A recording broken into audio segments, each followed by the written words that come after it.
Buonasera amici di Sportlandia, benvenuti a questo nuovo appuntamento sportivo dove cerchiamo di presentare le realtà amatoriali e le associazioni che gravitano nell'orbita dell'Oxen. Questa sera abbiamo come graditi ospiti la motostaffetta friulana. Pochi forse conosceranno la loro attività, questa sera loro ce la presenteranno. Abbiamo Daniele De Corte che ne è il presidente. Buonasera. E abbiamo anche Rinaldi Silvio che è Buonasera. uno del comitato della motostaffetta friulana. Daniele, tu sei il presidente innanzitutto, no? Per chi non conosce la vostra realtà, diciamo, della motostaffetta, raccontiamo com'è nata, quali sono gli obiettivi. Beh, innanzitutto mi permetta di ringraziare l'Oxen che ci offre questa opportunità, il signor Clinori. La motostaffetta friulana è nata nel 2000, ufficialmente siamo costituiti nel 2007, siamo attivi nella scorta alle manifestazioni sportive che si svolgono su strada.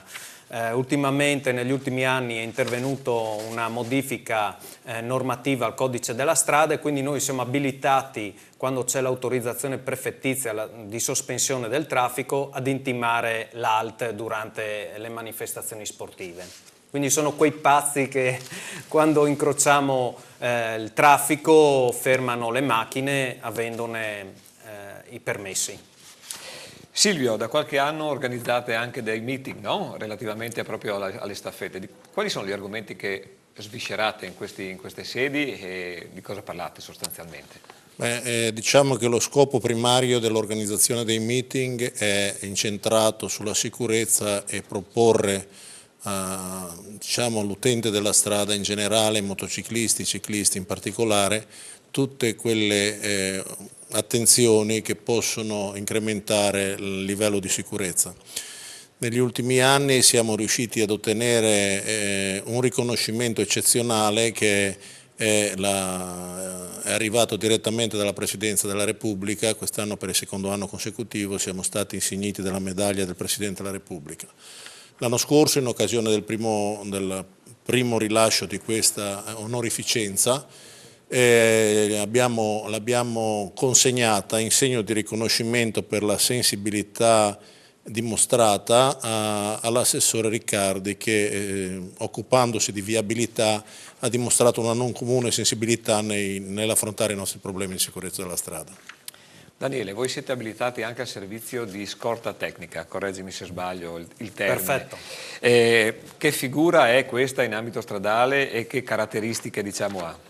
Diciamo è stata, come dicevo prima, introdotta una modifica al codice della strada, all'articolo 9 più precisamente, purtroppo con il diminuire della disponibilità da parte delle forze dell'ordine ad intervenire a fare l'assistenza nelle manifestazioni sportive, o meglio lo fanno soprattutto nelle corse più prestigiose, nelle attività più prestigiose, questo ruolo è stato demandato, quindi si sostiene un esame presso il compartimento regionale della Polizia di Stato, stradale, e ci viene rilasciato un attestato da scorta tecnica in cui possiamo sospendere il traffico durante le competizioni sportive.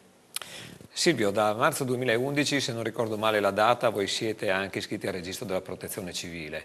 Molti si chiederanno la motostaffetta alla protezione civile, cioè qual è il collegamento che ha la motostaffetta friulana con la protezione civile? È molto semplice, innanzitutto chiunque si inserisca a vario titolo nell'organizzazione di protezione civile, sia essa la struttura regionale, siano le associazioni come noi siamo, è legato da uno spirito di solidarietà.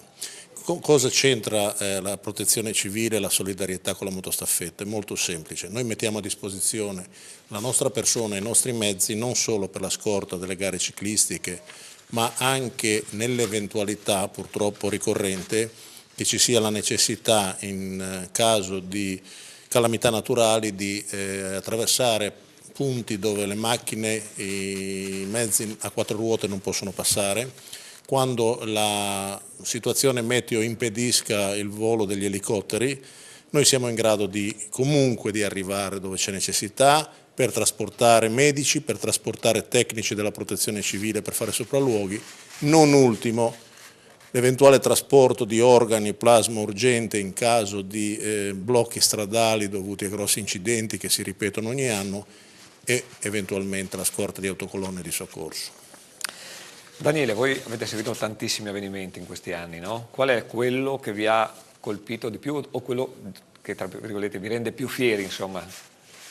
Beh, indubbiamente il nostro core business, diciamo così, è incentrato sulle corse giovanili e minori che si svolgono lungo tutta la regione e il Triveneto.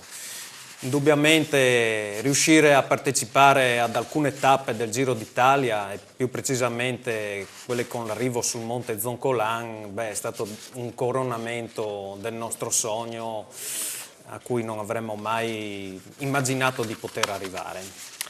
Questa trasmissione parla di molte attività, soprattutto di calcio, e proprio per questo lanciamo un servizio, il servizio fatto da Gianni Maldera sul campionato Friuli Collinari di calcio 5. Siamo alla Bombonera di Udine e per il campionato di calcio a 5 Lega Calcio Friuli Collinare, seconda categoria Girone B, sono in campo le squadre del Real Madrax e del Boca Junior Risano.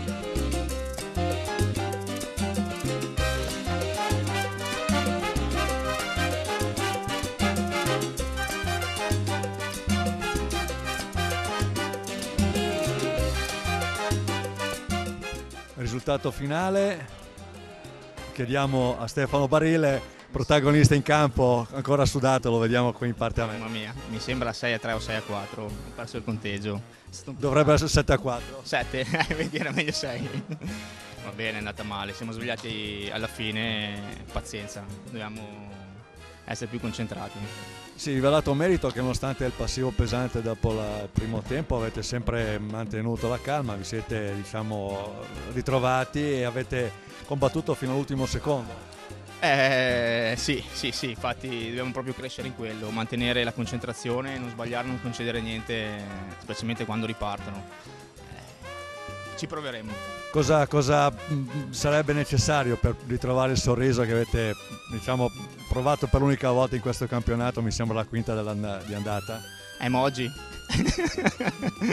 Bella la battuta. No? La serenità perché siamo tutti bravi ragazzi, abbiamo voglia di giocare, giustamente giochiamo tutti e soltanto che alla fine anche il fiato e le gambe tradiscono, quindi un po' più di tranquillità, serenità e dopo riusciremo di nuovo a... Ci ritroviamo più avanti? Sicuramente, è più in alto in classifica. Perfetto, in bocca al lupo Real Madrax. Boca Juniors, Risano trova il sorriso, 2 punti dopo l'ultima sconfitta. Riccardo, dopo l'ultima sconfitta era doveroso ritrovare il passo? Allora, quest'anno siamo andati su, finalmente giochiamo in seconda. Lunedì scorso abbiamo fatto una figuraccia a tutti i livelli, quindi oggi abbiamo trovato un po' di serenità, anche se eravamo un po' rimaneggiati, però il bimbo oggi ha fatto la differenza, ci serviva. Fabio, diciamo che con questi 2 punti qua adesso avete raggiunto la classifica, seppure in coabitazione con la squadra, la pizzeria Zalicò che vi ha battuto proprio nell'ultimo turno. Cosa significa per voi essere in testa? Significa molto perché lottiamo sempre ogni partita, giochiamo bene, cerchiamo di fare sempre del nostro meglio. Oggi abbiamo vinto in questo campo perché per noi era tabù e non siamo mai riusciti a vincere, stasera siamo riusciti a vincere. Certamente, e nonostante il risultato abbastanza pesante, perché un 7-4 non si commenta da solo, però avete sudato fino alla fine perché c'è stato un ritorno di fiamma da parte degli avversari.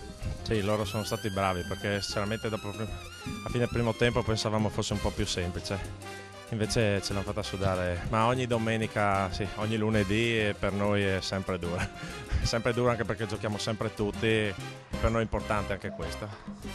Fabio, parlando proprio della partita che si è appena conclusa, dicevamo appunto loro sono stati bravi perché hanno creduto fino alla fine, però alla fine avete vinto voi. Qual è stata secondo te la chiave vincente proprio per portare a casa questi 2 punti? Ma secondo noi è il gruppo, per me il gruppo è tutto per me, quindi giochiamo tutti, giochiamo 5 minuti uno, 5 minuti l'altro, quello è importante per me, il gruppo viene prima di tutto per me.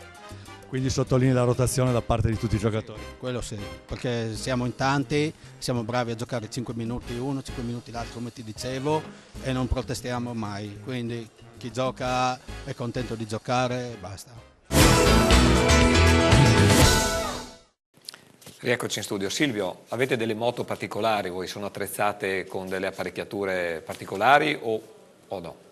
Allora, deve essere fatta una premessa. Noi impieghiamo mezzi di proprietà, non abbiamo mezzi istituzionali o mezzi che appartengono all'organizzazione. Ognuno di noi mette a disposizione il proprio mezzo. Come tale, i nostri mezzi sono soggetti a quella che è la normativa del codice della strada, per cui in termini di segnalazioni acustiche e luminose ci dobbiamo assolutamente attenere a quelle che sono le norme del codice.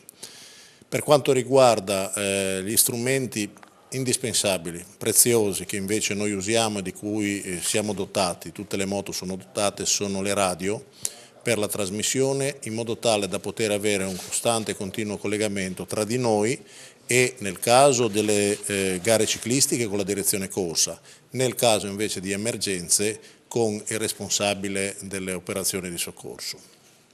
Daniele, voi spesso inviate comunicati stampi, notizie varie, diciamo così, con quali obiettivi? Cioè volete sensibilizzare l'opinione pubblica sul vostro ruolo o c'è un motivo, diciamo, diverso? Beh, innanzitutto di far conoscere il nostro ruolo, che non è poi così conosciuto come ha detto lei nella sua introduzione.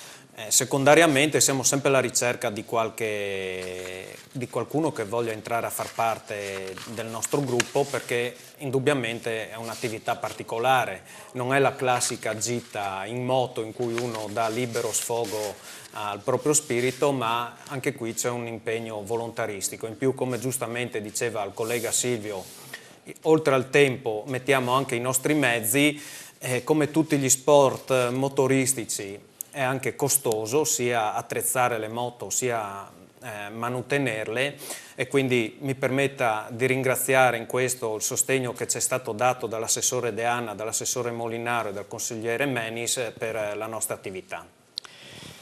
Silvio, la vostra attività, come diceva il Presidente, fa leva sul volontariato. Questo volontariato da dove nasce? Cioè come vengono reclutate le persone che poi vengono a far parte della vostra organizzazione?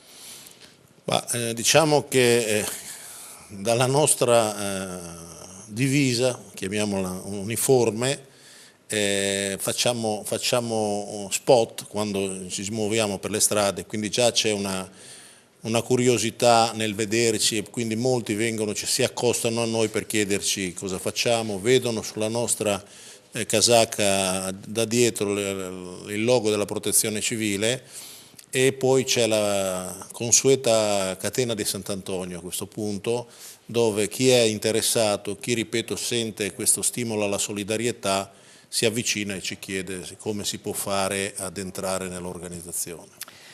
Bene, sarebbero ancora molte domande da porre, ma il tempo purtroppo stringe, per cui passiamo la palla cosiddetto ai nostri inserzionisti per poi ritrovarci con un'associazione della Lega Calcio Friuli Collinare.